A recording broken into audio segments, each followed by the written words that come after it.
Amaravati family restaurant మన నెల్లూరులో Magunta layout circle దగ్గరలో అయితే ఉంటుంది మావా. నేను ఈ హోటల్కి బిర్యానీ తినడానికైతే వెళ్ళాను. ఫస్ట్ ఫ్లోర్లో సిట్టింగ్ బాగుంటుందని అయితే పైకి వెళ్ళాను. పైకి వెళ్ళిన తర్వాత సిట్టింగ్ అయితే ఫ్యామిలీస్తో అండ్ ఫ్రెండ్స్తో కలిసి కూర్చొని తినడానికి సరిగ్గా అయితే ఉంటుంది మావా.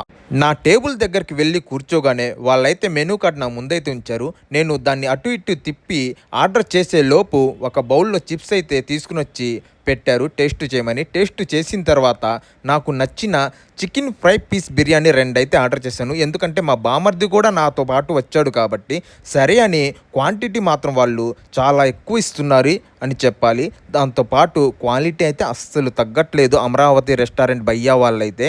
నేను నా ప్లేట్లోకి బిర్యానీని సర్వ్ చేసుకొని టేస్ట్ చేద్దామని ఆ ఫ్రై పీస్ ముక్కల్ని ఆ బిర్యానీ రైస్లోకి కలుపుకొని టేస్ట్ అయితే చేశాను. ది బెస్ట్ టేస్ట్ అయితే నాకు అనిపించింది. టేస్ట్ మాత్రం అమరావతి రెస్టారెంట్లో సూపర్ అంటే సూపర్ ఉంది చికెన్ బిర్యానీ.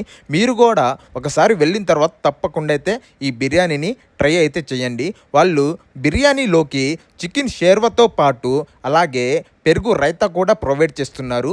ఆనియన్ సలాడ్ కూడా ప్రొవైడ్ చేస్తున్నారు మావా.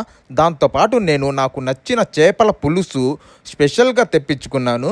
వేడి వేడి వైట్ రైస్లోకి ఆ చేపల పులుసు కర్రీని వేసుకొని ఆ వేడి వేడి అన్నంతో తింటే టేస్ట్ ఉంది మావా. నెల్లూరు చేపల పులుసు తినాలంటే ఈ అమరావతి రెస్టారెంట్లోనే తినాలి. టేస్ట్ అదిరిపోయిందంటే అదిరిపోయింది. నాకైతే బాగా నచ్చింది. ముక్క కూడా సాఫ్ట్గా నోట్లో పెట్టుకుంటే కరిగిపోతుంది మావా. దాంతోపాటు నేను మటన్ బోన్స్ బిర్యానీ ఒకటి, మటన్ దమ్ బిర్యానీ ఒకటి ఆర్డర్ చేశాను. ఏంది నువ్వు ఇవన్నీ తింటావా అంటే నేను ఫ్యామిలీతో వెళ్ళా కాబట్టి ఇవి మొత్తం ఆర్డర్ చేశాను మావా. మీరు కూడా ఫ్యామిలీతో ఎప్పుడైనా వెళ్ళుంటే కామెంట్ అయితే చేయండి. టేస్ట్ ఎలా ఉందో కూడా కామెంట్ అయితే చేయండి. లైక్ షేర్ తప్పకుండా చేయండి. మన ఛానల్ని సబ్స్క్రైబ్ చేయండి. దాని తర్వాత లాస్ట్లో స్ప్రైట్ ఒకటి తాగి వాళ్ళు ఇచ్చిన బిల్ పే చేసేసి సోంపు టూత్ పిక్తో బయటకు వచ్చేసాను.